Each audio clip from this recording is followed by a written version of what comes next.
Hello नमस्कार दोस्तों, 30 minute GS में आपका एक बार फिर से बहुत बहुत स्वागत है। अभी तक हम वैदिक काल की चर्चा कर रहे थे, उसमें वेदों के बारे में बात हो चुकी थी। आगे बात करते हैं वैदिक काल में जो ऋग वैदिक काल है उसका भौगोलिक विस्तार। तो उत्तरी सीमा ऋग वैदिक काल में मिलती थी आपकी तुर्कमेनिस्तान तक, दक्षिणी सीमा अरावली पर्वत तक, पश्चिम में पश्चिमी हिमालय तक और पूर्व में अफगानिस्तान को टच करती थी। तो इतने एरिया में आपका वैदिक संस्कृति विकसित थी।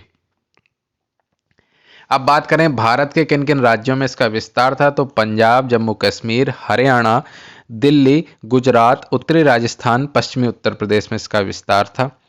भारत के अलावा तुर्कमेनिस्तान, अफगानिस्तान, पाकिस्तान। इसके स्रोत क्या हैं? यह विस्तार जो है वो ऋग्वेद में जो वर्णन किया गया है जिन जिन जगहों का, उनके आधार पर ये बताया गया है। तो ये जो आपको एरिया दिख रहा है यहाँ तक इसका विस्तार था। ये हिमालय वाला एरिया, ऊपर मुंजवत पर्वत है, ठीक है। ये यहाँ पे सरस्वती नदी और ये सब आपको मिल जाएगा। तो इस एरिया में वैदिक पीरियड था 1500 से 1000 ईसा पूर्व, 1100 वही लिखा है लगभग, ठीक है। और ऋग वैदिक काल के आर्यों का विस्तार कहाँ हुआ? तो अफगानिस्तान से पश्चिमी उत्तर प्रदेश तक और तुर्कमेनिस्तान से अरावली तक, जो कि हमने अभी बताया। अब सबसे ज़्यादा इसमें पूछे जाने वाला क्वेश्चन है ऋग्वैदिक काल की नदियां और नदियों के प्राचीन और आधुनिक नामों से आने वाले क्वेश्चन। तो ऋग्वैदिक काल के 10वें मंडल में एक नदी सूक्त है जिसमें 21 नदियों का उल्लेख है। ऋग्वेद में सप्त सैंधव प्रदेश, और वो सप्त सैंधव में कौन कौन सी नदी ये आप बार बार याद रखेंगे: सिंधु, झेलम, चिनाब, रावी, व्यास, सतलज और सरस्वती। सिंधु, झेलम, चिनाब, रावी, व्यास, सतलज और सरस्वती का बार बार उल्लेख है। इसका मतलब यह हुआ कि यह क्षेत्र ऋग्वैदिक कालीन आर्यों के निवास का प्रमुख केंद्र बिंदु रहा होगा। और इनके याद करने की जो ट्रिक है, मैंने कहा क्या कहा, ये थ्योरी वाले वीडियो और ट्रिक वाले वीडियो भी हम लाना शुरू कर देंगे जल्द ही, जो इन्हें याद करें। जैसे सप्त सैंधव है, आप अभी तो पढ़ लिया, सिंधु, झेलम, चिनाब, रावी, व्यास, सतलज, सरस्वती। मुझे तो मतलब याद रहते हैं, बार बार पढ़ते हैं पढ़ाते हैं इसलिए, लेकिन आपको याद नहीं रहेंगे ना। जब ऑप्शन में दिया जाएगा निम्न में से सप्त सैंधव से संबंधित नदी नहीं है, कोई अन्य नदी दे देंगे, तो उसके लिए हम ट्रिक्स लाएंगे। और सब जगह से कलेक्टेड है ट्रिक्स, कुछ ट्रिक्स हमारी ओरिजिनल हैं, कुछ कहीं से उठाई गई हैं। एक जगह पे हम आपको सारी ट्रिक धीमे धीमे धीमे करके पहुंचा देंगे। आप चैनल को सब्सक्राइब कर लीजिए बस। तो सप्त सैंधव प्रदेश की नदियां सिंधु, सरस्वती, सरस्वती जो विलुप्त प्राय मानी गई थी। इसके बाद वितस्ता, वितस्ता का आधुनिक नाम है झेलम। अस्किनी जो चिनाब है, यही क्वेश्चन बनते हैं, अस्किनी किसको कहते हैं, मिलान वाले आ जाएंगे, वितस्ता झेलम को कहते हैं। परशुड़ी जो रावी या इरावदी नदी को कहते हैं, सतुद्री सतलज को कहते हैं, और मरुद्वृद्धा विपाशा या व्यास नदी को कहते हैं, ठीक है। इनसे क्वेश्चन आपको मिल सकते हैं, ठीक है। ये सब सैंधव आपको प्रदेश मिल जाएगा।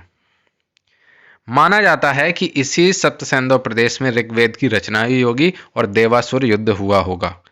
ऋग्वेद में सप्त सैंधव प्रदेश का भी उल्लेख है जिसे देवकृत योनि यानी कि देवताओं की उत्पत्ति का स्थान कहा गया है। तो देवताओं की उत्पत्ति का स्थान किसे कहा गया है? सप्त सैंधव प्रदेश को। इसका मतलब यह हुआ कि गंगा और यमुना इसकी क्या बन गई? पश्चिमी सीमा बन गई। मतलब उसके बाद आपको वैदिक सभ्यता नहीं मिलेगी।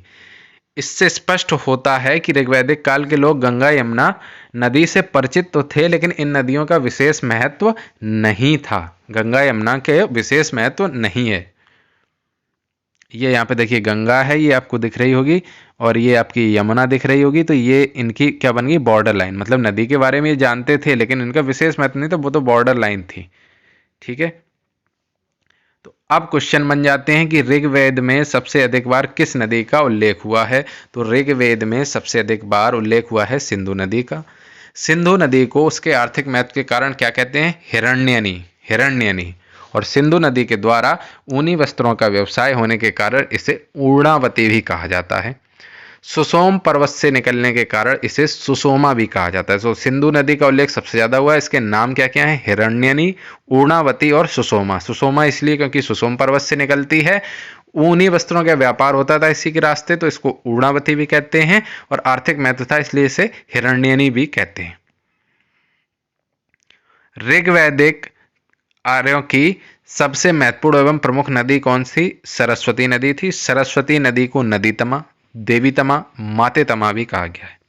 इन नदियों में अग्रवती, नदियों की माता, वाणी, बुद्धि, संगीत की देवी भी कहा गया है। इसे नदियों में, इन नदियों में नहीं, सॉरी, किसको? सरस्वती नदी को। और सरस्वती नदी को नदीतमा नाम से जाना जाता है क्योंकि एक ऐसी नदी है जो एक स्थान पर दिखती है तो दूसरे स्थान पर गायब हो जाती है। इसके अलावा ऋग्वेद काल में 4 नदियों का, अफगानिस्तान की 4 नदियों का उल्लेख हुआ है। गोमती, जिसका गोमल आधुनिक नाम है। सुवास्तु, स्वात घाटी आपने सुना होगा तो स्वात नदी आधुनिक नाम है। कुमु, क्रमु जो कि कुर्रम आधुनिक नाम है। और कुभा जो कि काबुल नदी आधुनिक नाम है। 4 नदियां, काबुल, कुर्रम, स्वात और गोमल, 4 नदियां अफगानिस्तान की, उनका भी उल्लेख है। ये चारों नदियां वर्तमान में अफगानिस्तान में स्थित हैं। इससे यह स्पष्ट होता है कि ऋग्वैदिक काल के आर्यों का विस्तार पश्चिम में अफगानिस्तान तक रहा होगा। अब बात करते हैं ऋग्वैदिक काल के पर्वतों के बारे में। तो ऋग्वैदिक काल के लोगों को पश्चिमी हिमालय की जानकारी तो थी, लेकिन पूर्वी हिमालय की जानकारी नहीं थी। पश्चिमी हिमालय की जानकारी थी लेकिन पूर्वी हिमालय की जानकारी नहीं थी। पूर्वी हिमालय मतलब नॉर्थ ईस्ट साइड के हिमालय की। पश्चिमी हिमालय को कहते थे हिमवंत। ऋग्वेद में कुछ चोटियों का भी उल्लेख है जो आधुनिक पश्चिमी हिमालय से संबंधित मानी जाती हैं। जैसे कि ऋग्वैदिक काल के पर्वत की बात कर लेते हैं तो मुजवंत चोटी है, सिलामत है, अर्जीक है, सयरनावत व्रत है और सुसोम पर्वत है। ऋग्वेद में मरुस्थल को क्या कहा जाता था? धन्व कहा गया है। समुद्र के लिए पारावत शब्द का प्रयोग किया गया है।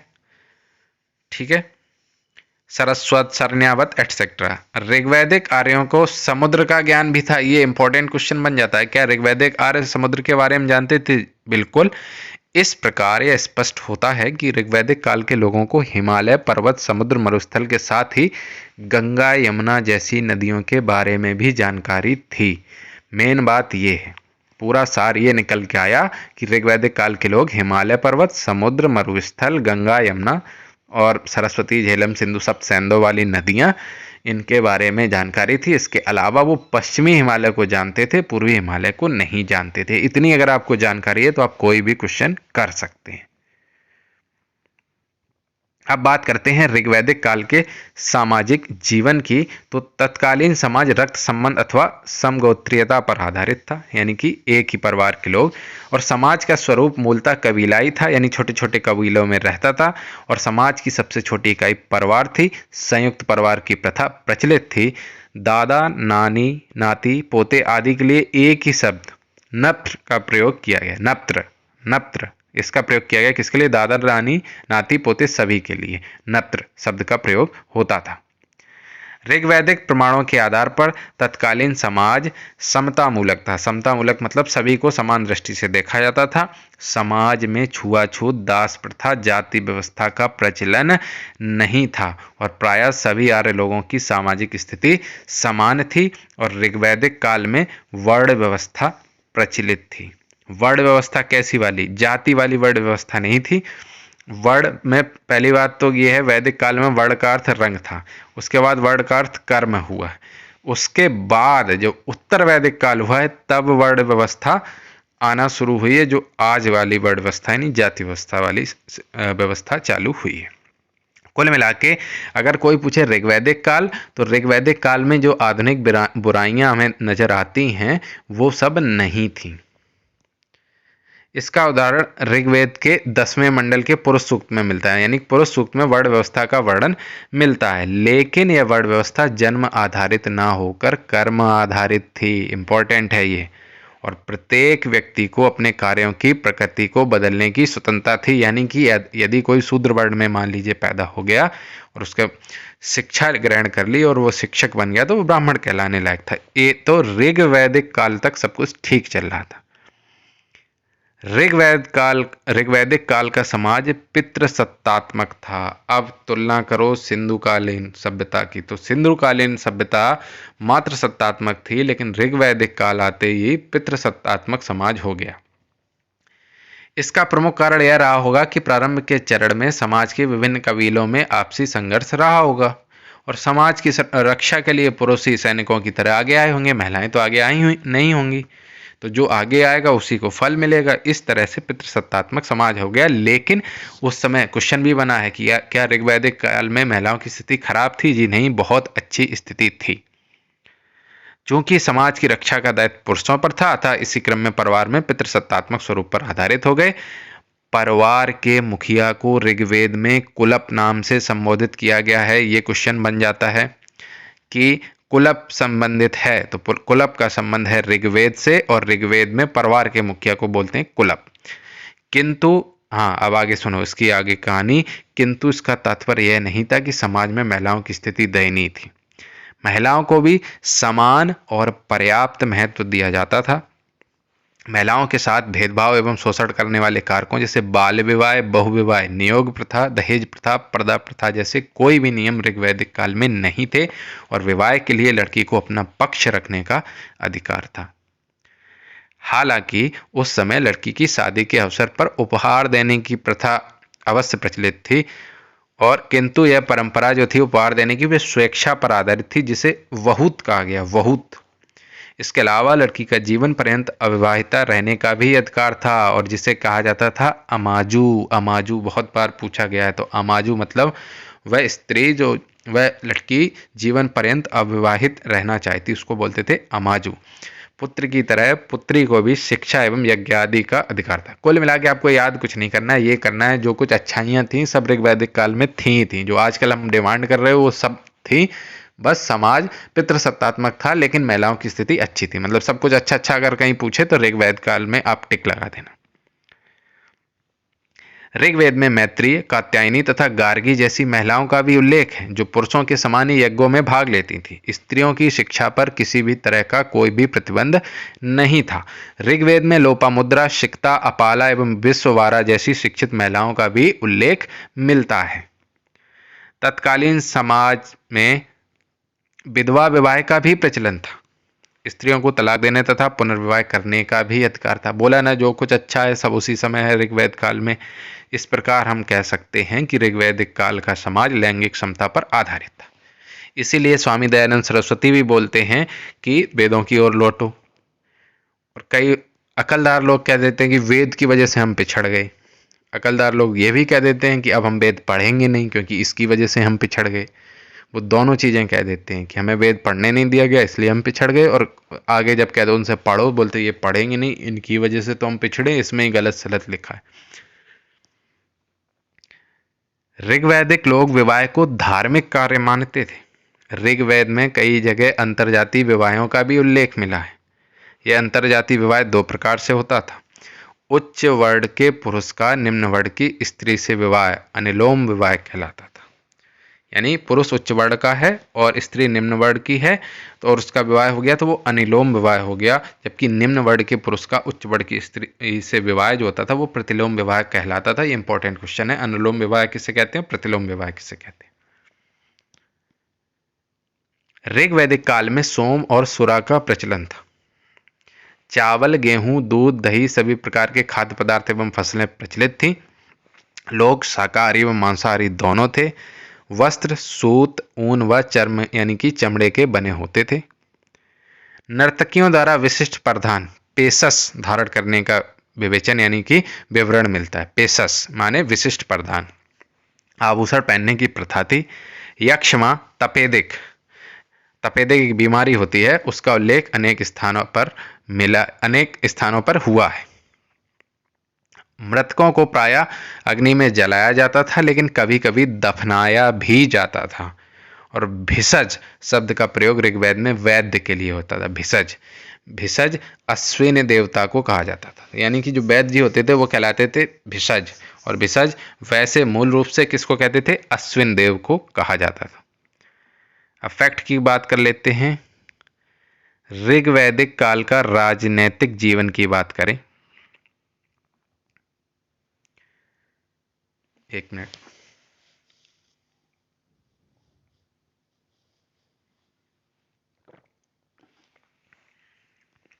तो ऋग्वैदिक कालीन समाज कबीलाई व्यवस्था पर आधारित था। ऋग्वैदिक लोग जनों व कबीलों में विभाजित थे। आर्यों को पंचजन भी कहा गया है क्योंकि उनके कुल 5 कबीले यानी कि 5 कुल थे। पंचजन कौन कौन से हैं? तो ऑप्शन आपको मिल जाएगा निम्न में से पंचजन कौन नहीं है। तो पंचजन अनु, द्रुह, पुरु, तुर्वस और यदु। अनु, पुरु, यदु एक साथ याद रखो, द्रुह, तुर्वस अलग याद रखो। अनु, पुरु, यदु और द्रुह, तुर्वस पंचजन है। ऋग्वैदिक काल में राज्य का मूल आधार कुल यानी कि परिवार था। कुल का मुखिया कुलप अथवा गृहपति कहलाता था। जितनी ये टर्मिनोलॉजी है, कुलप, गृहपति, भिषज, ये सब ही पूछी जाती हैं। कुलों के आधार पर ग्राम का निर्माण होने लगा और ग्राम का मुखिया ग्रामणी होता था, ये भी पूछा गया है। और अनेक ग्राम मिलकर क्या बनाते थे? विष, और विष का मुखिया कहलाता था विषपति। तो विष का प्रधान विषपति कहलाता था। विष से जन बनता था जो कबीलियाई संगठन था, और जन का प्रधान प्रमुख जनपति होता था। इस प्रकार आर्यों की प्रशासनिक इकाइयां 5 हिस्सों में बटी थी। अब एक क्वेश्चन इसमें बन जाता है इनका क्रम,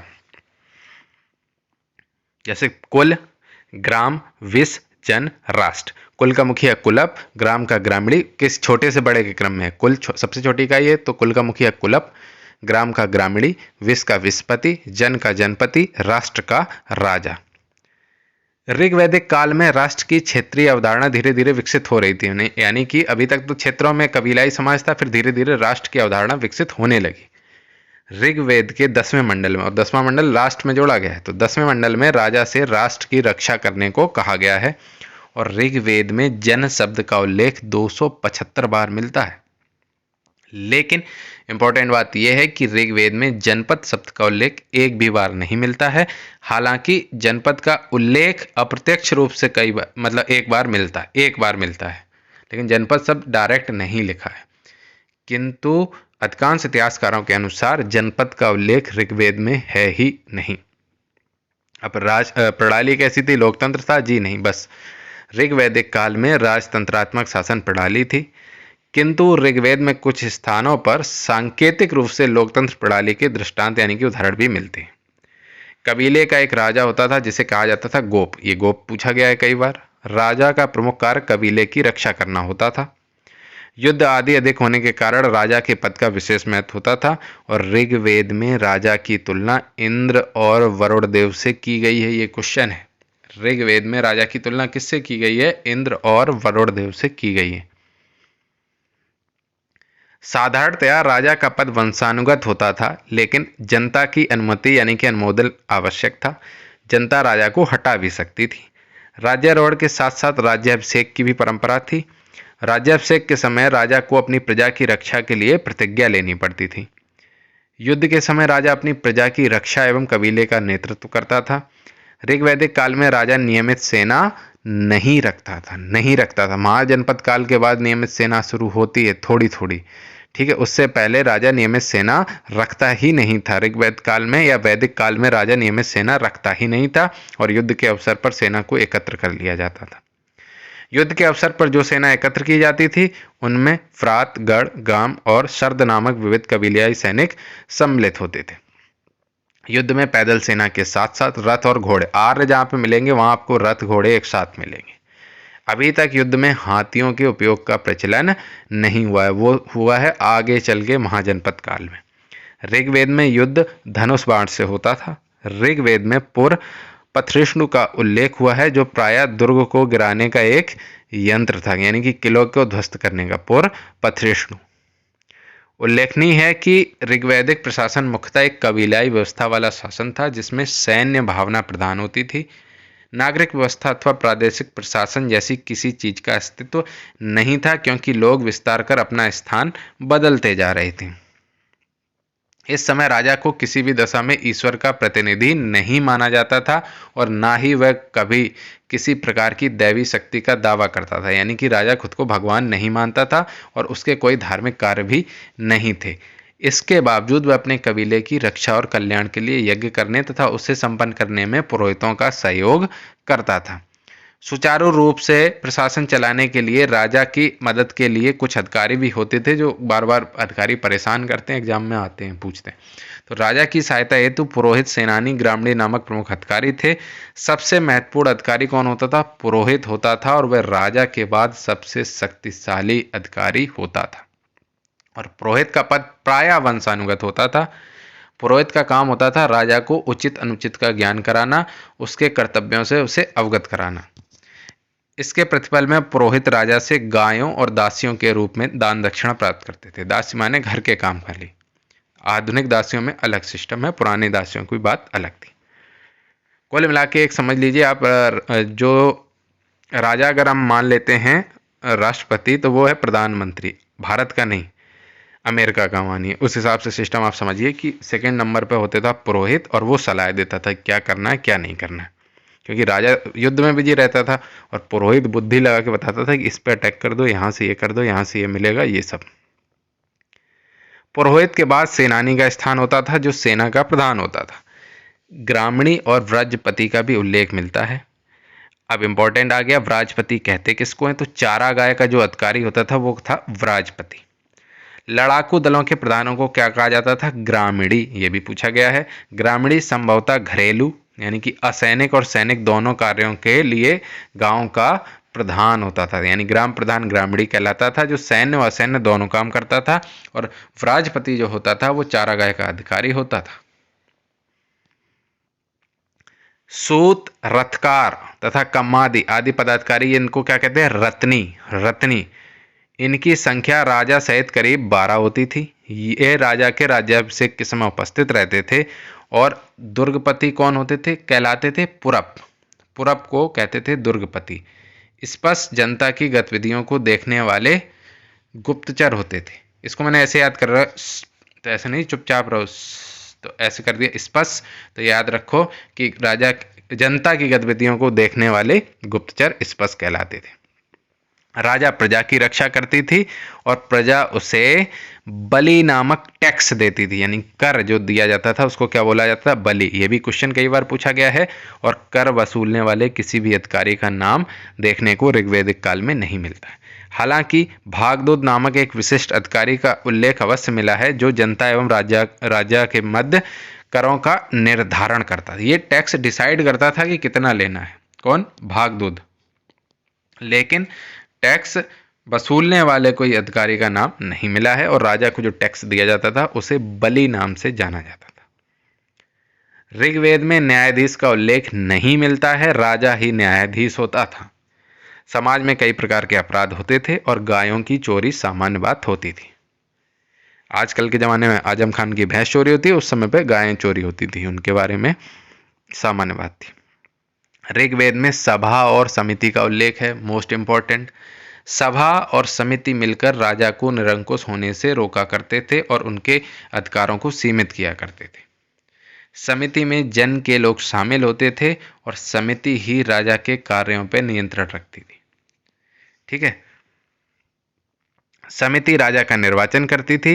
राजा को गद्दी से उतारने और उसकी जगह दूसरा राजा चुनने का कार्य भी समिति ही करती थी। इस तरह समिति ही राज्य का संचालन करती थी। आप समझ लीजिए समिति एक तरह से मंत्रिमंडल समझ लीजिए आजकल की पॉलिटी के हिसाब से।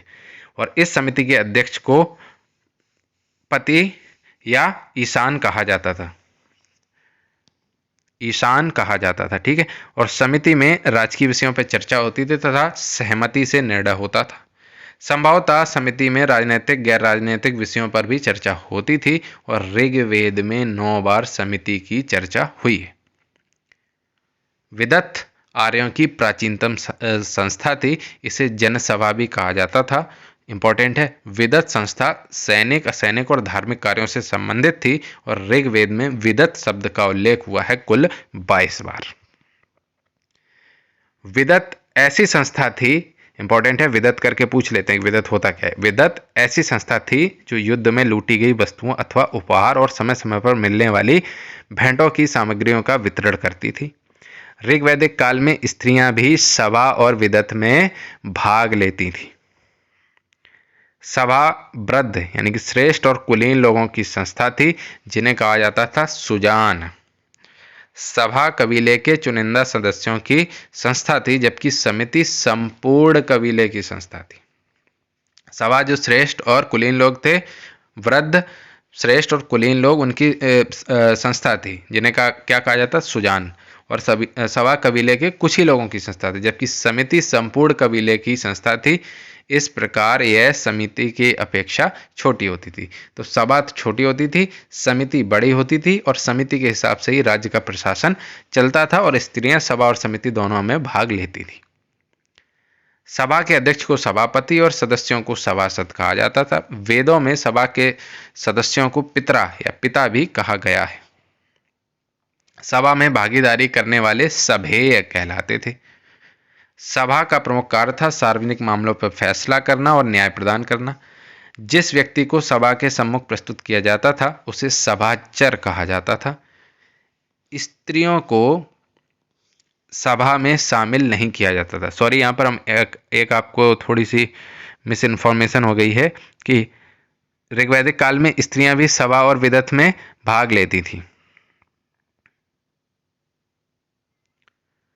ठीक है, स्त्रियों को सभा में शामिल नहीं किया जाता था। कब? ऋग्वैदिक काल के अंतिम दौर में। स्टार्टिंग में स्त्रियों को सभा में शामिल किया जाता था, स्टार्टिंग में। उसके बाद फिर इनका धीरे धीरे स्त्रियों का सभा में शामिल करना कम हो गया। अब बात करते हैं ऋग्वैदिक काल के आर्थिक स्थिति और जीवन के बारे में। तो पशुपालन ऋग्वैदिक काल में, विशेषकर ऋग्वैदिक काल के प्रारंभ में सर्वाधिक महत्वपूर्ण व्यवसाय था। इसका महत्व का पता इस बात से चलता है कि गविष्टि मतलब गायों की खोज युद्धों का पर्याय माना जाता है, यानी कि मैक्सिमम युद्ध गायों के लिए लड़े जाते थे। ऋग्वैदिक काल में गायों का महत्व सर्वाधिक था। गायें विनिमय का माध्यम थी। पुत्री को दुहिता अर्थात गाय दुहने वाली कहते थे। ऋग्वैदिक काल में उल्लिखित अन्य पशुओं के नाम हैं गाय, घोड़ा, बैल, भैंस, भेड़, बकरी यानी अज माने बकरा, हाथी, ऊंट, कुत्ता, सुअर, गधा। तो ऋग्वैदिक काल में संपत्ति का प्रमुख रूप है गोधन और भूमि। तो क्या था? ए और बी दोनों, गोधन भी था और भूमि भी था। ऋग्वैदिक काल में आर्यों को कृषि की बहुत अच्छी जानकारी थी। ऋग्वेद में कृषि का उल्लेख 24 बार हुआ है। बैलों से खींचे जाने वाले हलों से खेती करते थे, परंतु हल लोहे के बने नहीं होते थे। कब? ऋग्वैदिक काल में लोहे के हल बनते हैं, उत्तर वैदिक काल में आगे आपको आएगा।